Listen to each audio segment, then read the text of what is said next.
How we doing? It is a Monday, a very special Monday, a Cyber Monday. Welcome on stage, Bez, Jim, C. Bruce. How y'all doing? Do my best not to spend a ton of money on Cyber Monday deals. Can be a struggle. Doing It well is here. Thanks, Cooper. it is a challenge. I was just at the Links Pro Shop using BitPay to buy golf gear. These Cyber Monday deals are awesome out here. Um, Welcome everybody to the spaces. Uh, Take a moment, let everybody filter in here, but at the bottom right of your page, you should see a little blue button to share the spaces. Everyone who retweets that link will be entered to win a Spey Turvis tumbler. So go ahead, take a second, share the spaces, invite your friends. We're going to dig in here on some awesome updates on Spey links in general. We've got some great stuff lined up for you. Really excited to be on the call today. We'll keep getting everybody up here on stage and get it kicked off. Chris, what else do we have going on for Cyber Monday today? Yeah, there's a lot going on. So in the Links Pro Shop, we've still got our Black Friday and Cyber Monday deals running through tonight. So if you haven't taken advantage of those, definitely check it out at proshop.links.golf. Really some incredible deals. Obviously, we have awesome gear in our pro shop from brands like Holderness and Bourne and Grayson and the Travis tumblers that you mentioned, and Theragun, Tremont, Jones.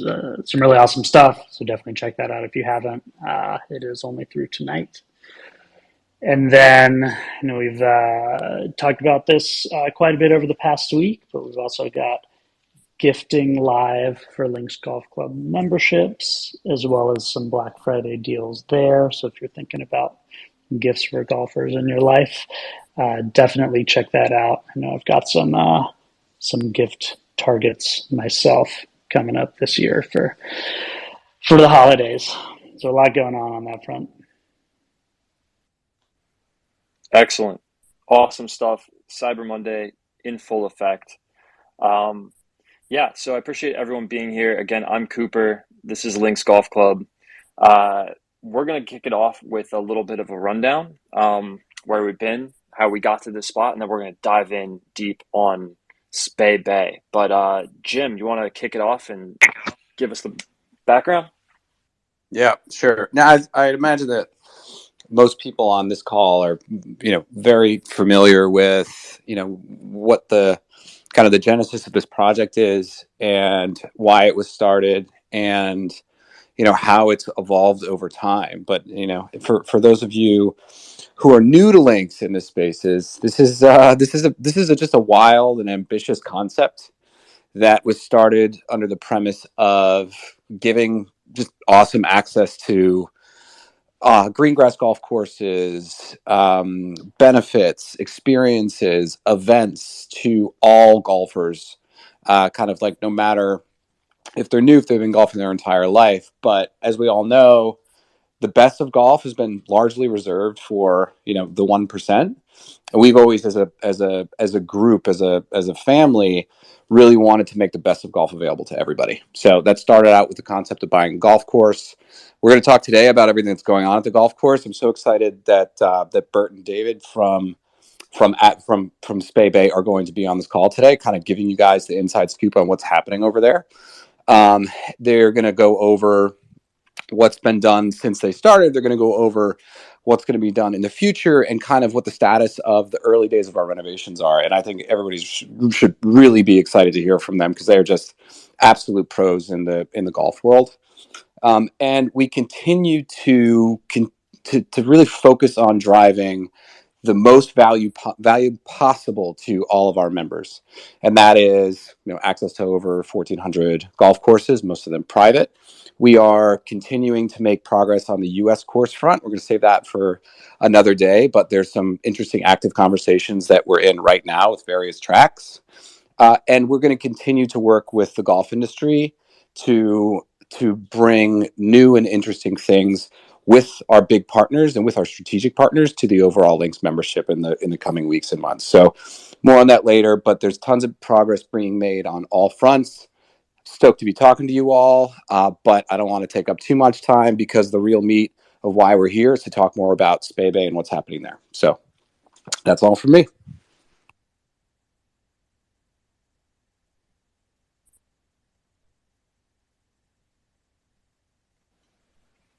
Excellent. With that, I'll kick it over to Bez and Chris. Bert and David. Yeah. Cool. Thanks, Coop. Yeah, as Jim mentioned, a bunch of the people on this call I'm scrolling through are very familiar faces and profile photos and avatars and some actual names. So many of you, I'm sure, are well up to date on how things started at Spey and a little bit about the history, but we'll sort of give a quick synopsis there. And maybe actually to start, maybe Chris, if you want to sort of share sort of your initial, feelings and sentiments and sort of what you captured when you flew over there, I guess, February of this year. So almost 12 months ago at this point, since you were the first of the group to actually, from a Links perspective, to actually spend time on the ground there. Yeah, I won't rehash the whole journey, I guess, since I know we've done that previously. But everyone will remember it was a whirlwind number of weeks for all of us, for the team, for the community, for everybody. But ultimately, what drew us to Spey Bay and why we ended up purchasing the course was that it ultimately is an amazing golf course on a stunning site right on the Murray Coast, 12 holes on the water with views of the water, traditional Scottish links, all of those things that we went through that got us excited, got everybody in the community excited about it. So, that was, really what I think hooked all of us, right? That when we went over, it is really a stunning piece of land and a stunning course in and of itself today. But then, of course, like one of the whole premises of this thing is we're purchasing a course. We're going to kind of make it our own for the membership, for the community. And within that is kind of a lot of what we thought about, right, when we discussed it, leading up to the vote on should we submit a bid, and submitting a bid and everything else was like, what's the potential? Like, how could we make this even better? Which, this course definitely has that potential, right? And that's really, we're kind of getting into the fun part now, yep. Right? Of doing all of that work. Yep. But so, yeah, it was certainly striking up front. And then, obviously a lot of people have gotten the chance to visit it now. And then now we're getting into some of the work, which I think you can tell us a lot about this. Yeah. So, when we went over there, I guess we officially closed on the transaction in May. Jim and I had been over there in March, sort of after Chris had been over there in February. And then I guess maybe the transaction closed officially in June when Jim and I went back over there in June. And then obviously, again, we had the event in July. But I guess even from the time of when even before we officially closed, we were starting to, when it was clear that we were going to be the winning party to take over the course, we started making improvements from a turf conditioning perspective. We actually, I think, agreed in principle, and maybe we had even sort of officially inked the contract with Chris Haspel to come on as a consultant from an agronomy perspective. And so he was working with the greenskeeper who preceded David to start making improvements to the turf condition, which obviously got us, we wanted to sort of have a running start. We didn't want to close on the transaction and start making changes, but we were able to start making some incremental improvements even before we officially closed. We obviously hired Mike DeVries and the full team of Clayton DeVries and Pont to come on board and work closely with us as well as Bert and David to come up with a renovation plan and a rerouting of the golf course again, just to reiterate, sort of the plan and the intention is to make the course fully reversible, and to take out a whole bunch of gorse that currently lines many of the fairways and surrounds many of the greens to open up the course and be a lot more playable, which we'll get to in greater detail soon. And then and that's been a fun and challenging process to iterate with those guys and what's possible, what's not. How do you operate within a budget? Because this isn't we don't have an infinite pool of capital, but that's one of the amazing parts about Spey is that, and about golf course design in general, is that you can't. There's no substitute for location, and Spey is in one of the most compelling locations in the world, frankly, and it's certainly the most compelling location of any of the hundreds of golf courses that we looked at evaluating and purchasing over the course of the last 18, almost 24 months now. And so we're blessed with, as Chris mentioned, a site that's literally on the coast, multiple holes on the water. You can see the water from 12 different holes, and maybe potentially more as we work to redesign the course a little bit over time.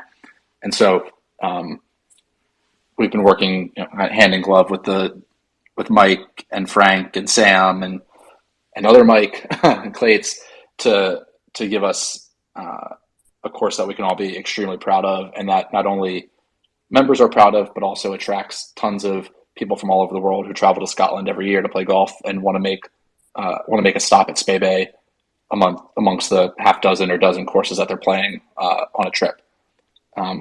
So maybe I'll turn over to Chris at this point to share a little bit about sort of the memberships that we launched, if you all remember, back in July, and sort of all the things that we've been doing to make this a valuable asset for all of you who are members of the club. Yeah, and I'll just run through this quickly just to kind of finish off the recap of how we got here, I guess. But so we obviously ended up purchasing the course, bringing on CDP. The other big thing we did over the summer, of course, was we launched the inaugural memberships for all of our members or NFT holders to buy into, which was awesome. Really, I think we were able to compile something that's really kind of has some amazing perks in it, not just kind of confined to the membership of the course itself, but also all the reciprocal relationships, preferred rates at the top 100 courses like, Castle Stewart and Cabot Islands and Royal Dornick, North Berwick, so on and so forth, and access to, 850 courses across the globe, excuse me. And, we're in a unique spot in that we have a membership that is global, a lot of it based in the US, but membership that is global, and thinking about how we put together a package, a membership that is provides the most value to everyone and can be applicable to many different types of folks as they engage with the course. That was definitely important. So that was a big one, getting that launched. That was great. And comes with a lot of perks, and we'll talk a little bit more about kind of memberships and such later at the end of the call. But then we also had the member event, which was kind of an amazing kickoff, if you will, to our kind of membership at the course and ownership of the course. So, we had what I thought was an awesome mix of both, local members that have been members of the course for years, as well as new, LinksDAO based members at the course. We had all three of Clayton, DeVries, and Pont at the course, as well as Sam from CDP and Ed, giving us a tour and talking about their thoughts on the land and the design and what can be done. Shane Bacon was there. We did the live podcast in the hall, which was amazing. We all got in a ton of golf, which was, incredible at Spey Bay, but also at some very cool surrounding courses. And then, a ton of fun off-course stuff as well. We had whiskey tastings. We had the dinner in the hall and everything. It was all around just a great time. I thought it was a great kickoff event, for what will be many, many years of events to come. But, so that was a great recap. And we'll also talk more about events and what's coming on that front a little later too. But I know we also want to get into introducing Bert and David and getting into all of the awesome work that's going into the course and everything else. So why don't we get into that? Bez, Yep. do you want to take over Sure. for a bit? Yeah. So, as we've mentioned by name multiple times, we hired Bert to come over as general manager of Spey Bay back in August. I guess he started officially in August, but we hired him earlier in the summer. And I mean, we couldn't have found a better person to run the course, run the club, to do this job. Bert was director of golf at Loch Lomond, probably one of the most prestigious golf courses in Scotland.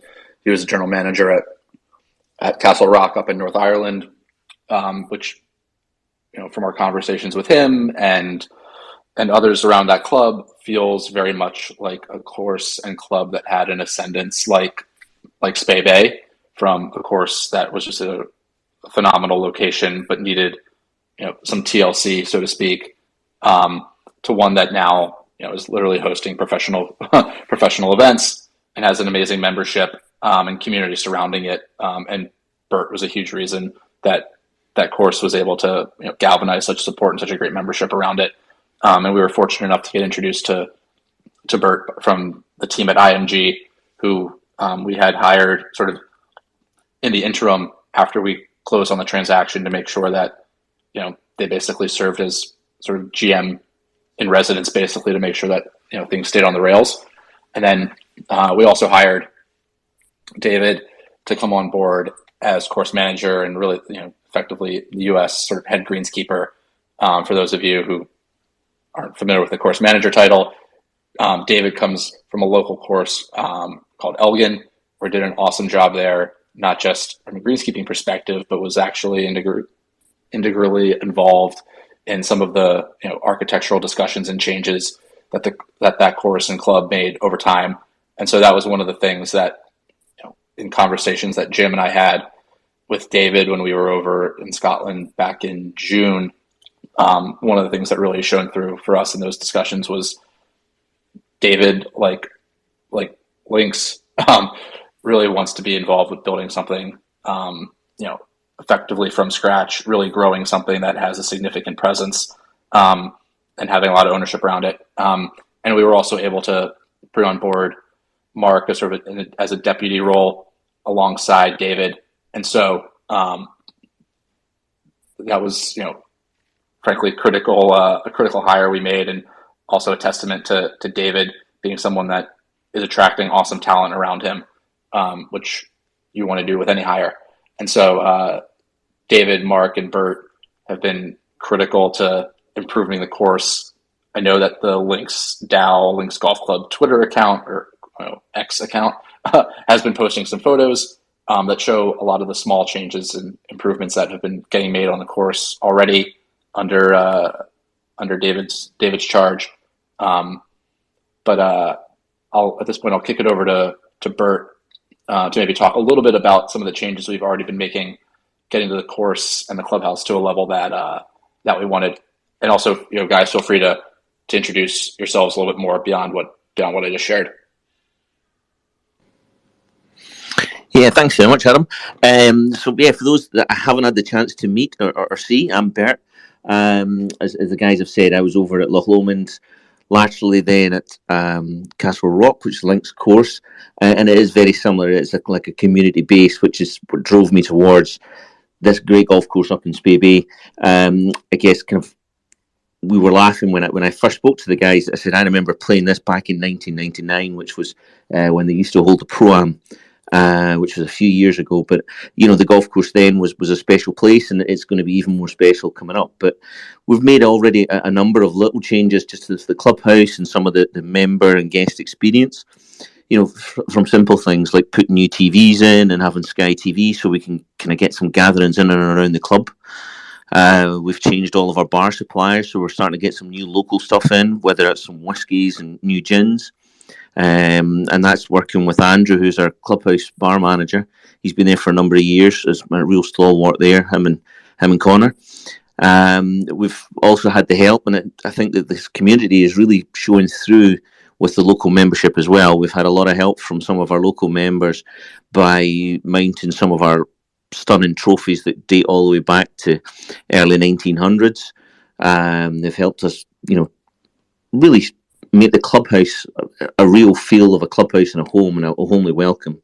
And because of that, we've been able to run a number of, I suppose, new events just for the locals, and then obviously that's then going to bridge into ultimately all of our membership across the board, which we will be talking about shortly with Chris. But I mean, from things like dinners, we've been doing some cake and coffee on a Wednesday now. We've got a turkey chase coming up, which we've already sold 17 teams from, which is awesome.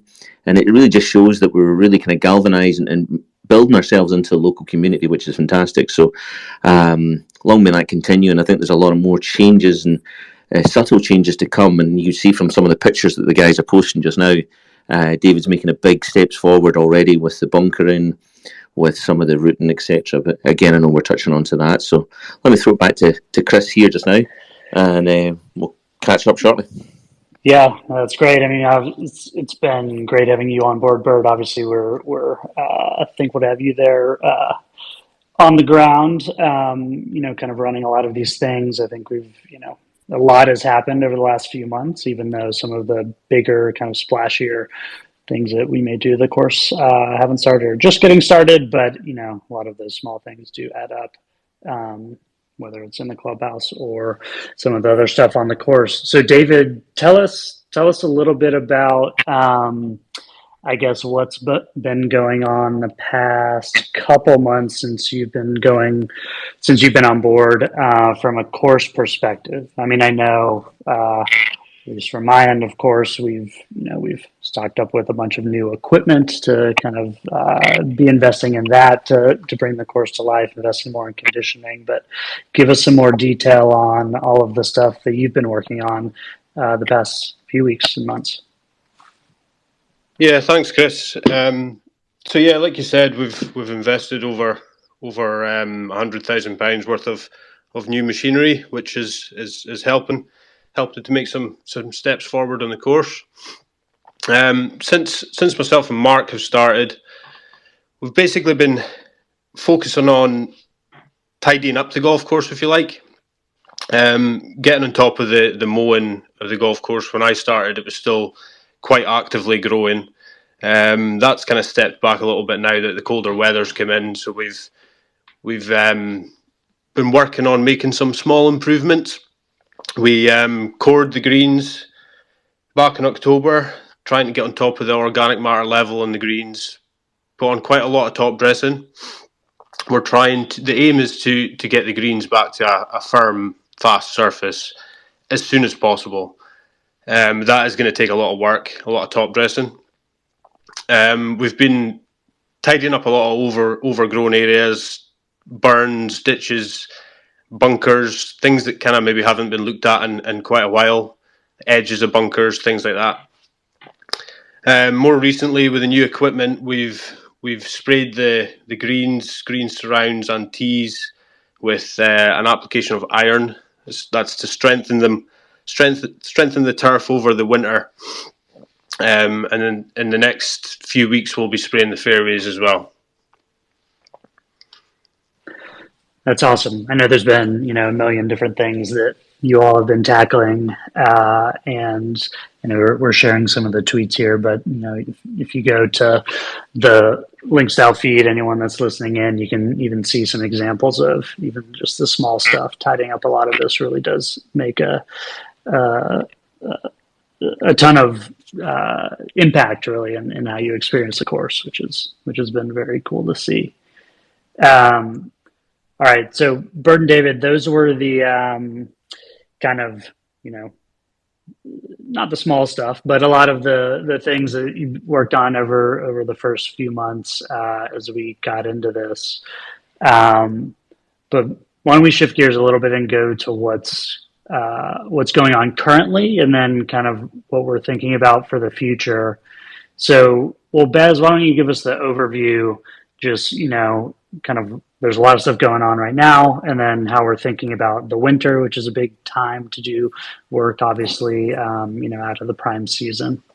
Yeah, so I mean, David referenced a little bit of this, but we got tons of small sort of incremental improvements and tidying up that can get done during the winter.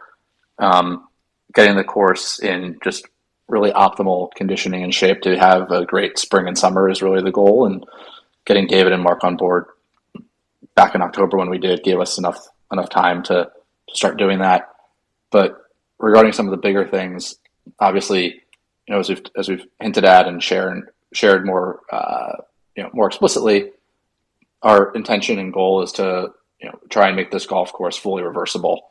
And so at a high level, that's sort of the long-term plan that we've shared. We want to remove all of the gorse that makes the course, one, entirely too narrow and sort of, in some cases, like not that playable. And then obviously remove gorse surrounding a number of greens which would allow you to reach those greens from another direction. Additionally, what we've outlined with CDP is to build a number of new green sites. Like they've outlined 5 new green sites, which in some cases could entirely replace a green, or maybe in addition to one. In addition to one, so we could see anywhere from 18 up to 22 greens available for play. My guess is it's probably somewhere in that 18 to 20 range when all is said and done. But we're still sort of tinkering on what the optimal reversible routing might look like. And then the other piece is doing a lot of the prep work that enables us to have a reversible golf course with a lot more mowing areas, short grass areas, and one of those important parts is obviously water. Where obviously for a golf course that's on the coast, you'd think water would be no issue. That actually is an issue. To date, water has been a constraint for the golf course. They've been watering greens and tees effectively almost entirely by hand, which gets the job done. But if you're going to remove acres and acres of gorse and reseed it, you're going to need a lot more than just being able to water by hand. And ultimately, we also want to have more sustainable water sources. So the first step there is actually go and find water. And so we've I'll leave it to Bert to try to dive into a little bit more detail here, but we've begun digging for water, drilling for water more appropriately in the sort of defunct range alongside the course this past week. And so maybe Bert, if you want to share a little bit more about sort of where we are in that process and where we're headed, that'd be awesome. Yeah, it's certainly an exciting week this week at the golf course. I know that we've been working and certainly talking about it now for a number of weeks, but as you say, Adam, you can't grow a golf course in, especially with the level of seed that's required without water. So, I mean, ultimately, the first step was to get water. We've been working with some divining experts through Doug, just to figure out where the spots are, where some of the fault lines are under the ground, where we can tap into some fresh water. They are on what was the old driving range. So, on Friday, we actually dug our monitoring hole. So what we're going to have to do is obviously monitor the water, make sure that nothing's changing when we're doing this. So there's going to be 2 monitoring boreholes. One was completed on Friday, one was finished actually today. And then literally by the end of this week, we will have then dug the ultimate hole with a borehole where we would be taking out water. So that will be and enable us to extract water and use it throughout the whole golf course. So we'd obviously have to put in a pump system, storage system, and then the guys can just turn it on rather than go back and forward with bowsers, because the acreage ultimately of grass that we're looking to grow, it'd be just a full-time job walking back and forward, whereas we can get a pressurized system, then this can be just so much better. So working with the likes of SEPA and some of the industry experts, and we've obviously had a lot of information there from Doug, from Rayburn, from IMG, and we're just at the final push now. So at the end of this week, hopefully we can share some exciting news with everybody. All fingers crossed that we can get some water, which would be pretty cool. Awesome. Yeah, that's a very before you buy a golf course, you don't think about all these things that go into it, and making sure that we had enough water is something that we certainly had taken for granted before we purchased it. So it's been, I'll say, speak for myself, and I'm sure Chris would echo this. Probably a little bit more agonizing of a process than we had anticipated, but we're pumped that drilling is underway, and we feel really good about the volume of water that we're going to be able to get out of that hole, and put us in a good spot going forward. And then I guess on the kind of tied to the waterfront, obviously, is the reason to actually need all of that water is because we're removing a bunch of gorse and having to reseed it, whether it's going to be heather or rough or fairway or green. That's going to be in its place. And so maybe I'll turn it over to David here to share a little bit about what we've seen so far with the sort of first gorse test pool that we did, and how we're thinking about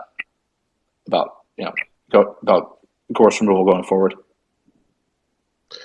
Yeah, thanks, Adam. So, like you say, we've already pulled a bit of gorse. The area that was behind the 17th green, between that and the 18th fairway, we pulled that as a test, basically to see what it would leave behind. I think all of us expected it to leave nothing but shingle and stone behind, but quite surprisingly, that area didn't leave a lot of stone at all, just a lot of golf balls. So that was quite a pleasant surprise to find that we weren't going to have to spend as much time and effort in backfilling that area with sand. It's not to say all the areas are going to be like that. I'm sure that a good few of the areas that we pool will be nothing but stone, but it is a pleasant surprise to see that there wasn't that much there.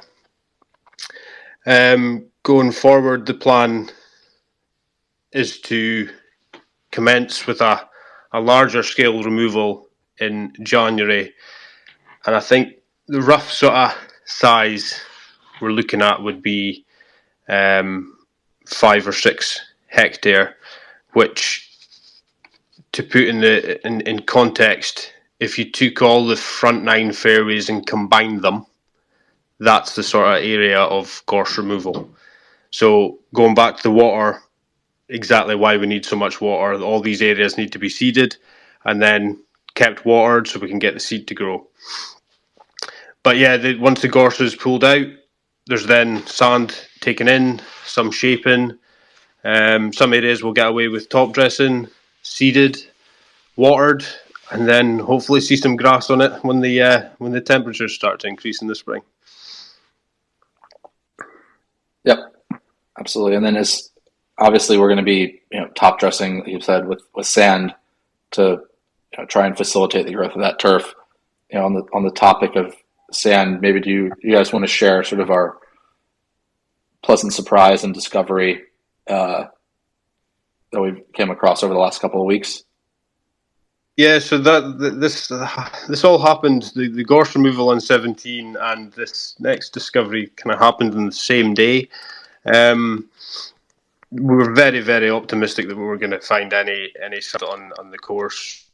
We hoped we would, but with it being such an area that's built on shingle, shale, pebbles, whatever you want to call it, the beach at Spey is actually the longest pebble beach in Scotland, so we kind of expected not to find any sand, but we thought we'll give it a go anyway. Dug, I think there was 9 or 10 test holes in the old driving range, and initial guesstimate is we've found around 50,000 tonne of sand, which is estimated to be over £1 million worth. This is a mixture of sand and stone, so it would need to go through a screening process to separate them out. But it's a huge win for us that is now a resource that we're not really going to have to buy in. With it being built on shingle as well, if you've played the course, you'll have seen it. There's a lot of stone poking through the surface and things. So that amount of sand, we can then go and freely top dress the golf course as much as we like to try and basically sand cap the whole site. So bring the turf up away from the stone. Logistically, it makes it a lot cheaper and easier.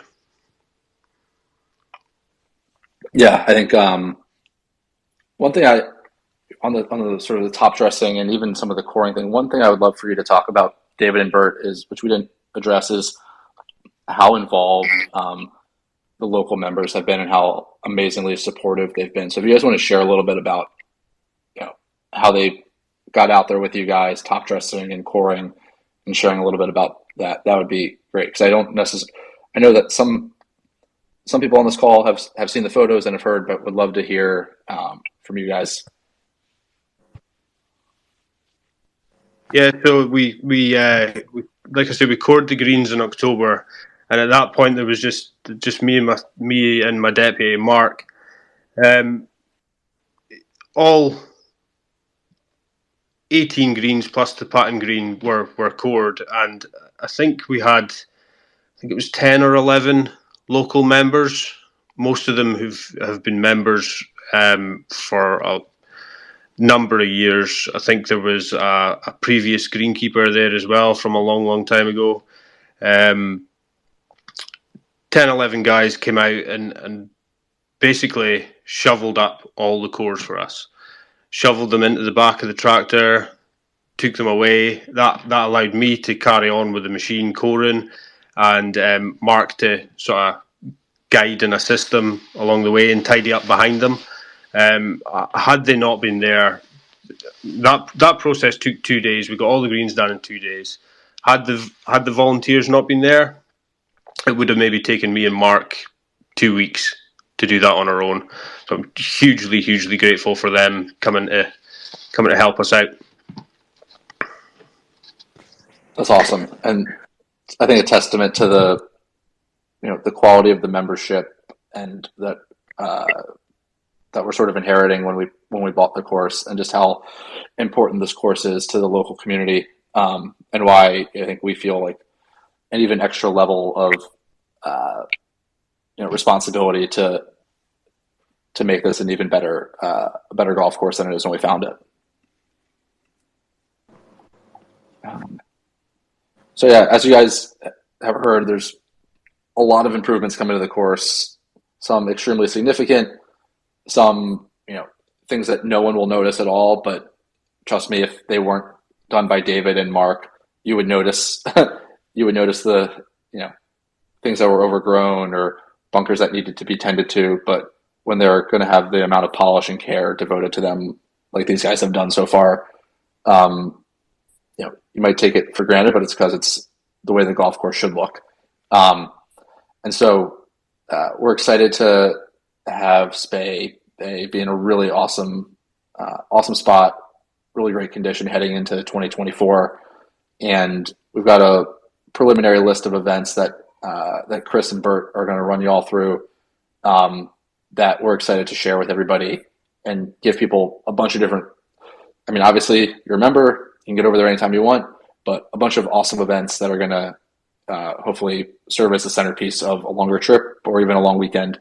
And so with that, I'll turn it over to those guys to share a little bit more detail on them.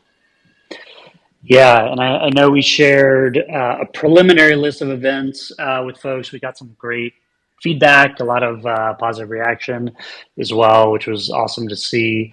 But so we've taken that preliminary list, and then now we've basically finalized or locked in at least a majority of the dates. So Bert, you want to run us through what that event list will look like for next year? Yeah, absolutely, Chris. I think that we've come up with what we believe is an interesting list, and it's not just going to be about golf. It's going to be about immersing yourself into the Scottish area, the history. So we've got what we would call the backbone of the schedule moving through this summer, or through next summer, should I say. So the 24th to the 26th of May, which is going to time with the US Memorial Day, is going to be our spring meeting. So that's going to be for the Spey members only, both international and local. And it's going to be the first chance really to come on the ground and have a look at the golf course in itself. It's going to come out of the winter, as we've already talked about. David and Mark and the boys are really putting a lot of effort in. So you're going to see the golf course coming out of that, and hopefully you're going to be able to see what the golf course will look like being reversible. Obviously, it's not going to be playable, but we're going to take the people that attend that event for an opportunity just to really tour around the golf course. Condition permitting, we're also going to try and get you playing maybe even a couple of holes just to have a look at the golf course and really get a feel and a sense for what this reversible golf course is, because right now it's on paper, and I think once you get on the ground and you walk it, you're going to just see it come to life. So that's the event in May. I think we need to get you all over here for that. I think it's going to be an exciting way to kick off the season. That leads lovely into the 21st of June, summer solstice. So 72 holes in one day. This is going to be open to all Links members and Spey members and their guests. So 72 holes. We've got so much daylight over here that, there's even talk, and I've heard it on some of the group chats already, that some of the guys want to play more than 72 holes. So, be welcome. There's no problem. We're gonna kick that off with some stuff early in the morning, some breakfast on the course, 72 holes of golf, and then hopefully just play as the sun sets. So it'd just be quite a stunning opportunity. The Saturday and Sunday, the 23rd, 24th, we're actually going to run a Nassau event. So again, this is kind of leading into, rather than just play the standard Staplefords or medal play, we're going to start doing some different styles of events. So this is a 4-person Nassau event. So you're going to be playing against the field. It's 24 teams maximum, so 96 players. And you're going to be playing the front, back, and game, as you normally would in a 4-ball, but against all of the teams. In July, we've got the summer meeting. That's going to be like a traditional style club championship. That coincides actually with the Open Championship, which is down in Troon next year. So we're going to tie in a couple of nice deals where you could go down, watch some of the golf down in Troon, come back up. Friday, Saturday, Sunday at the club. We'll try and get an early start on the Sunday, and then we can all sit down in the clubhouse and have a few beers and watch the Open Championship unfold. Probably one of the best events out there. Into August. So the 30th of August, 1st of September is US Labour Day, and that's going to be our member guest. So Chris put it out on Discord and put it out to all the membership to choose between that and a Pro-Am, and the number spoke, and it's a member guest. So it's going to be a traditional, I guess the US members would be very familiar with this. It's not so familiar in the UK, but it's going to be 5 9-hole matches, so flight and a flight system. So teams of 2, a member and guest, playing in a league, and you play 5 9-hole matches over the weekend. Then we move into October, so the 11th to 13th of October. That coincides with the US Columbus Day. That's going to be our autumn meeting, and that's going to be a Links Ryder Cup. So it's going to follow the exact same format as the Ryder Cup as we all know it, and it's going to be USA versus rest of the world. So that's going to be ultimately the backbone of our events. All of these events are going to then give people the opportunity to see some of the local golf courses that are nearby us as well, because I think they're pretty cool as well. As we're in such a lovely coastline of golf. We're going to tie in some whiskey tastings. We're going to try some fishing and shooting. The River Spey is probably one of the most famous salmon rivers in the whole of Scotland and Europe. So we'll definitely get you guys down there as well. So I think there's a lot of opportunities to come together and meet both members locally and internationally. But as I say, that's the backbone of the events. We will be adding in 1 or 2. So you're going to have to stay tuned both on social media and through your emails. But we will be adding in a couple of other events here and there. But that's going to be ultimately the backbone. Hopefully that gets you all excited, Chris. Yeah, that's an awesome. I think we're going to have an awesome slate of events next year. I think I'm so pumped personally for the Links Ryder Cup, Summer Solstice event. I think we're going to have some amazing stuff, which is going to be awesome for members. And then definitely stay tuned. We'll probably be adding an event or 2. So obviously keep everyone informed on that. We'll also provide more details on kind of everything that's going on around each event. Obviously we'll have food and drink and other activities in the area and such tied into the events, as well as opportunities to play other great courses while people are traveling in for events and everything else. So we'll have a bunch of news there still coming, but we also want to lock these dates in so folks can start thinking about their travel plans for next year. So super excited about that. It is true that so many of them are going to have a limited number of spots, right? We can have the entire world sign up for a lot of these just because the course can't contain it. So we're going to plan to open up signups in mid to late December for these. And again, we'll come out with more details on exactly what that looks like, number of spots for each, everything else. But definitely keep that in mind. If you are a Spey Bay member, we will have kind of the prioritized sign up, right? So those that were inaugural members will get kind of first dibs by tier, and then standard members and so on. If you're a Links member that's say hasn't initiated Spey Bay yet as a member at the course, but thinking about making a trip or have your eye on one of the events or whatever, you'll definitely want to sign up for membership at the course before then to get the priority for that and everything else. So definitely keep your eye on that. But on that topic, that brings us to the next topic for the call, which is some kind of pricing and membership updates for everybody. So we'll run through this, and then I know we want to leave some time for Q&A at the end. So we'll definitely be sure to leave some time for that as well.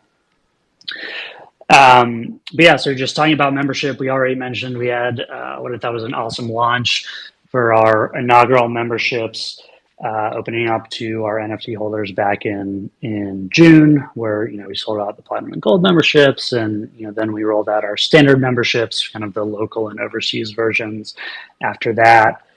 But so we have two big announcements on the membership front for all of our NFT holders today. So the first is we're going to be reopening a limited number of spots for our platinum inaugural memberships. So this is something, now that we've had kind of a full season under our belt, we were able to crunch the numbers a bit and kind of look at usage and everything else. We've determined we can open up a small number of the platinum spots. So those are actually live now for all of this.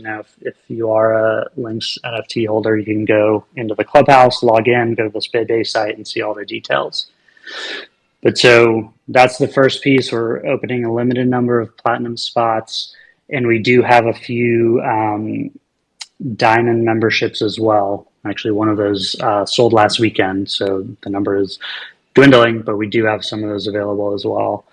So just as a reminder, the inaugural memberships are kind of the top tier membership, if you will. So they have, special perks included. You can see all the details on the site, but, multiple years of dues. The original folks that bought them got signed up to the welcome event. But now if you're purchasing, you'll get one event of your choice for the coming year included in your membership purchase. You get lifetime initiation to all Links courses. You'll be kind of memorialized on the inaugural member patio and all of those things, right? So it's really kind of a special tier of membership. It won't be available forever, but we have made the call to open up a few of those. We know that some people wanted to see how things played out with Spey Bay and everything else, so we're happy to do that if anyone else has been kind of excited by all the work that's going on as much as we have. So that's the first piece. Second piece is, as of today, there will be no initiation fee for NFT holders on the standard memberships at Spey Bay. So we're making that change, and we're also rolling out our new prices for 2024. I know we rolled out, kind of a very standard, initiation fee plus annual dues package structure as we got going. now that we've kind of had time to settle in to the course and the membership and hear your feedback and think through how we want this to look going forward, we ultimately determined that structure didn't fit the best for this situation. A lot of Links members are overseas. Many can't visit the course before joining. Think about how all the other great benefits of this. Many folks want access to those, even if they can't get over to Spey Bay this year, for example, and so on. So we're kind of reframing all that as of today. So as of today, that's reset. No initiation fee. And the prices are reset as well. So again, if you're an NFT holder, go to Clubhouse. So that's clubhouse.links.golf. You can see all the pricing and all the details and everything written out there. You can always obviously reach out to the team or to support to ask any questions. So definitely check that out. And reminder, you can actually buy any of these with both either a credit card or with crypto. So we know some folks will be excited about that. And yeah, just as one last reminder, remember if you are looking at that event list thinking, oh, I want to definitely make it to the Links Ryder Cup or, the Summer Solstice event or whatever it is, then definitely make sure, you're kind of getting that membership in order before we release those sign up dates, which, again, current plan is for mid-December on those. All right, so that was a lot. Just a couple other quick things on membership. And the one thing I wanted to reiterate is, we've gotten a lot of questions around, all the various benefits that our membership gets and how these all work together and everything else. In particular around the Links to Golf benefit. So I just wanted to reiterate, kind of our thinking behind this and why we think this is such an awesome deal for all of our NFT holders, all of our, kind of founding members, right? Is that, with this, you get both, if you're purchasing an overseas membership, you get both Spey Bay membership with all the various benefits that comes with, right? It's kind of your key to Scotland. You get so many amazing benefits when you're visiting Scotland. But that also gets you access to the Links to Golf network because then you're a member of Spey Bay and, that's kind of your reciprocal network expanded across the globe to 850 courses across the globe, right? So, ultimately at the end of the day with the pricing we have, that amounts to, access to both of those amazing things for, less than anywhere else you'll see on the market. I think it's personally it's an incredible benefit for all of our NFT holders that, have been a part of this journey with us for so long. It's less than a player membership is listed on, as part of our Links Golf Club memberships and everything else. So it's really an incredible deal. And we've got a lot of questions about that. So I just wanted to make sure, we're addressing that piece. Really gives, the Spey Bay membership great value, even if you can't say get over to Scotland this year, or you can't make it over every year, and you're thinking about how all of that works. So that was one. Last piece, if you're on the call with us here, you're not a LinksDAO NFT holder, you can always purchase one on secondary markets, of course, but also overseas membership is included in our Links Golf Club Pro membership. So you can always check that out at links.golf. You can always reach out to us to learn more, ask any questions you have, everything else. We're always here to support on that front, of course. Okay, we just ran through a lot as a group.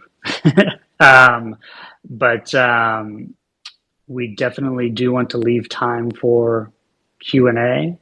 So, Coop, I don't know if you've been collecting questions this whole time or whatnot, but, if you've got a question now, feel free to, request to speak, type it in, tweet it in, or whatever else. But, happy to use the rest of the time to get to questions people have and then, share whatever answers we can give. For sure. Yeah, go ahead and use the request feature if you'd like to come up on stage. While you were saying that, our first Cyber Monday initiation just came through. Just saw that, which is fantastic. More members at Spey. Shout out to Bert, David, the team. You're doing such a fantastic job, and really appreciate not only all the hard work y'all are doing for the club, but for taking some time today. I know it's getting late over in Scotland to come up here and share what's going on with the community. So big shout out there. Make sure you give Bert and David up here on stage a follow. And a thanks for all their hard work. They are, fantastic folks. Shout out to Bez and Chris and Jim. The whole Links team doing the work. Up here, we are, constantly driving to do the best we possibly can for y'all. In the meantime, while we see if anybody wants to raise their hand, come up on stage. Of course, we'll be answering questions in our Discord. That's discord.gg/LinksDAO. You can always find us there. But if anybody else on stage wants to, drop in a note, Mr. Senor, you've been awfully quiet up here. What do you have any reactions, thoughts about these new updates or anything you heard here today? One is I'm excited to purchase at a discount some of those golf balls that were found in the course. I hope those are still available when I show up next year. Secondly, I'm just really excited to get back over there. Went back in May. Can't wait to be there again, and can't wait to meet some of the friends. I was really bummed to miss the initial event, and I know that on the notice that we had for that one, a lot of other people are like me and weren't able to make it. So just kind of seeing the event schedule coming up this year, I'm stoked not only to see the course in its new state, but also to meet a bunch of people that I haven't been able to meet. So just, it's a week after Thanksgiving, but still very grateful, I guess, and excited. For sure. Yeah, and we'll be sharing more, a shareable version of that event schedule for our friends on Twitter as well. But very excited about the 2024 year, and especially seeing the course with all the improvements. Philo, welcome up on stage. How you doing? What's happening, Coop? Everybody, it's your notorious barefoot golfer. I just came to say what up to the team. The team are amazing. They're crushing it day in, day out. I want to say that I'm extremely thrilled about this gorse removal because my bare feet hated that. I came home. Actually, last week, a piece of gorse came out from the middle of my foot somewhere, and I pulled it out. So they're still in there living. I got most of them out, but we're stoked to be back. We're stoked to hear about the reversible track because that's just freaking amazing. And links down to the moon, fam. Awesome. Yeah, take care of those feet. Hopefully we'll have. I mean, the pictures we're seeing from Bert and David look like it is pure and crisp over there. But yeah, golfing barefoot, please, if you're listening, do so at your own risk. I've seen some things with that, and it does not look great. I couldn't do it, but shout out to you for weathering that out there on the course. Thanks for coming up on stage. Of course, man. Thank you for doing you, man. For sure. All right. Doesn't look like we have any other requests at this time, but the space will be recorded. So if you're listening after the fact, you can find us on Twitter here. You've already found us on Instagram at Links Golf Official, YouTube at Links Golf Official for all of our community call recordings. We do community calls on Tuesday nights now. We have Quiz House. Our trivia game starts at 7:30 Eastern, followed by our community call. Pop in, say hi, come in, and join the awesome golf community that is Links Golf Club. Anything else, y'all, before we wrap it up?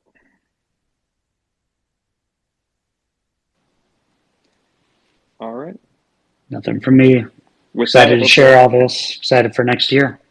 Yep. It's going to be a great year, y'all. We'll catch you next time. We'll be doing these course spaces more frequently as well. So, keep those reminders up, turn on tweet notifications, and we'll see you next time.